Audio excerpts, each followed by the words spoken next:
Riddle, were you broke when you got started doing this, or were you kind of had some money because of that job? I had some money. Yeah. All right, great.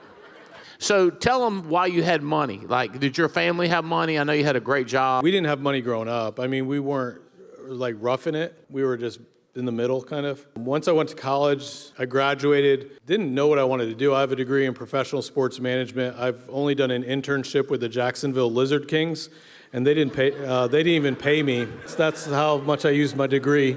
So after I realized that degree wasn't going to work out after 4 years of school, I applied at Merrill Lynch in Jacksonville. They have a big office there, and I worked in a call center. Very entry level. I was making $23,000 a year, big upgrade from the Lizard Kings. Once I got in corporate America, I didn't know what I was doing. It was like my first real job. I just started paying attention to where people would get promoted and they would be good at certain things. I would start figuring out the system of, if I do good at this, that person got promoted, so I'll just win this report. I had figured out how to get promoted. I didn't know how to do anything. I became vice president of Merrill Lynch's bank, which is shocking. And at that point, I was traveling 50 weeks a year, and I loved it because I was glad not to be in a cubicle anymore. I traveled all over the place, but what I hated, I was quickly becoming that father I never wanted to be. Take the last flight home Friday night, see my kids Saturday morning, and then Sunday afternoon, I'd be flying someplace else and spending the week there, and repeat. So when I found the Alliance, I wanted my life back. When I left Merrill Lynch, I had some money because I wasn't like, I wouldn't say I was rich, but I wasn't broke. I had money in the bank, and I used a lot of that to get going. There was parts where it got tight, where it was struggling, but then it picked up really quick. You quit your job pretty quick.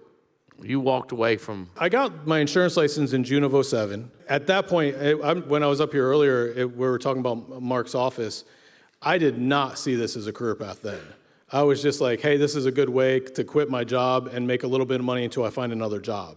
Bitch, you were broke, I remember. Mom was broke, family was broke, you was broke. The first time you came over to that rental house that Heather and I were renting, you're like, Bo, you live here? Yes, sir. Renting it. I can't afford this place. This is nice. I wanted to be liquid. Yeah, keep my options open. That place was little, and the paint was coming off of it. It was like 600 or 700 square feet, but that included a breezeway to a single-car garage that was also part of the total square footage of the house. All that said and done was about 600 or 700 square feet. Paint was coming off of that thing. It was bad.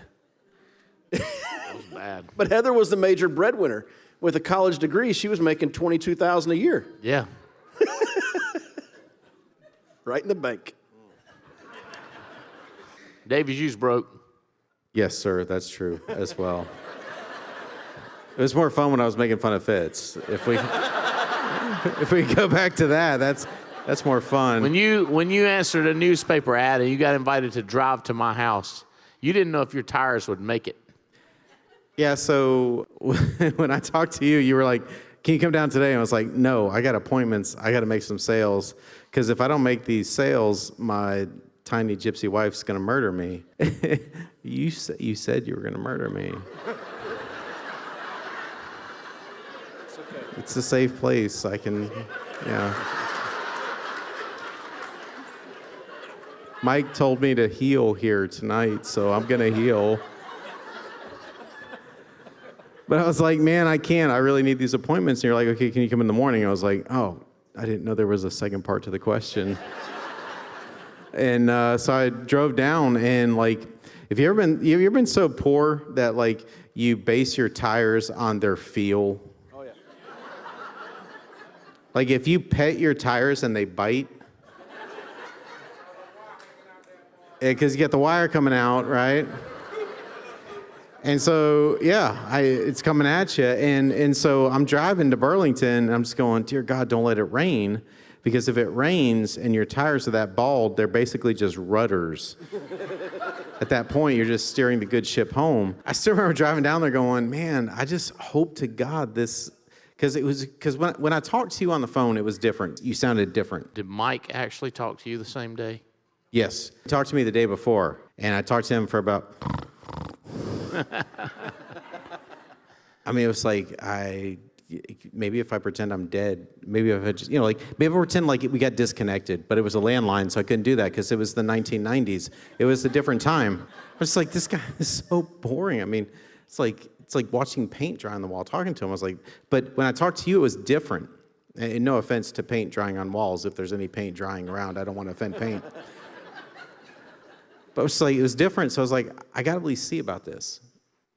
And that's why I was willing to just be like, yeah, man, all right, I'll be there.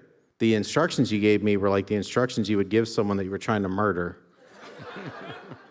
Like, drive all the way the heck out in the country, make a left at this stop sign, don't stop until you see dogs. I'm like, I've seen movies. But it was just something different. And I still remember driving back, even though there was a storm approaching my tires, just going, if he's for real, this could be that thing that changes our life forever. Yeah, because you called back and said, is this legal? Yeah, because I sold like 5,000 in like my first 3 appointments. And I was like, I got these checks, and like before I send this to you, because back then it was the mail, which for the young people, this was... there would be a pony that would show up outside your house, and you would give them an envelope, because back then it was envelopes, not envelopes. I was like, yeah, it was the 1990s. It was wild. But it's just like, before I send all this, is this legal? Because it was just shocking to me. Like, I did the math. Like, I really made this much money in this amount of time. It was shocking. Yeah, stack of leads and a cassette tape with the audio of the script. Yeah, here's the script in audio form. So if you ever complain about media, I think you're an idiot, because the media that we grew up on, and it was a cassette tape, which was basically recorded at like the worst possible studio ever. And so you would have to turn it up to the loudest volume on your cassette player in your car. Now, if you came from the 1990s, you know that after a cassette finishes, it kicks back to what setting on your radio? AM. And when you have the cassette at the loudest possible volume, because it's so poorly recorded, and then it kicks back to Sports AM, 1350 on the AM. It's like, give you a stroke. I had to take Coumadin for. Actually, I can't get simplified issue because of what I had to take after that. Transamerica issued me earlier, so we're good.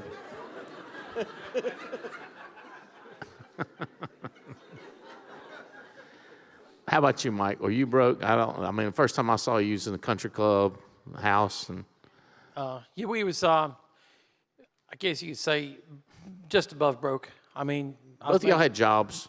Well, Noelle pretended to have a job. Like, she was commission only doing recruiting, and so I would get home from work, and I'm like, "Hey, what'd you do today?" She said, "Well, we went to lunch." I said, "What'd you do after that?" "Oh, we saw the latest Mission Impossible movie." They said, "How?" "Well, because Patrick and Alex, they just decided they didn't want to go back to the office." And I think it was around that time that, like, Alex, like, after you had called Alex and said, "Hey, we looking to grow," Alex, like, "I think Noelle's looking because she ain't making no money here." And so, but, we weren't, we probably were out of credit card debt, or we just had a little bit. We still had some student loans. I was making $65,000, $70,000 doing my engineering thing. We were renting a house from friends of ours. Hey, it was a decent deal. It had issues. We were getting by. We were doing all right. We weren't fooling ourselves. Okay. So as I remember it, you four made rapid increases in income. Is this true for you, Riddle? What were your numbers? And Fitz, I'm thinking yours might have taken depending on how we judge it, because you got in when you're basically in college and then right out of college, and we hadn't even understand the insurance, but still a rapid rise compared to what we have today. So my first full year was 2008. I made about $150,000 that year, but I also stopped selling in April. So I only sold from January to April, and then basically just built the rest of the year from there. So About 40,000 of the 150 came from personal sales, and about 100, just over 100 came off overrides that first year. Did you hear what I said? Like, I come in here, I was like, this is kind of like when I got in insurance. We could come in and just recruit everybody and get rich. Yeah. Again, like if my deal is if I can get the top 35 or 40 most talented people to get back crazy to do those 50 a month recruits. And we're back on it, bro. I was telling you in Dallas, the estate training seminar, that we've right after we were acquired by Integrity, I was focused on building depth, and I was focused for a couple of years on that. And yeah. The last couple of months, we've ramped back up. I'm using the heck out of President's Club and Clay, and we've ramped back up. We're getting recruiting in, like it's happening. And I made the declaration about 3 weeks ago. We're going to pass all the people that are at the top by the end of the year. They got a pretty good head start, but recruiting. I'm not backing off. I think we can still pass them. You're recruiting wise, you're going to pass them or volume with? Yeah, with recruits. With recruits, which will drive profitability. Yeah, there's great recruiters in the room, but I'm the best, so. Well, the numbers show it. Damn right they do. Keep watching.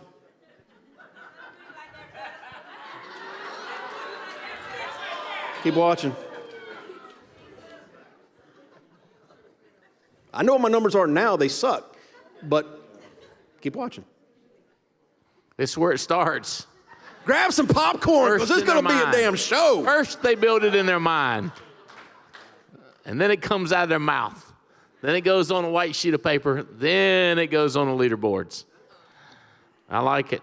I like that kind of talk.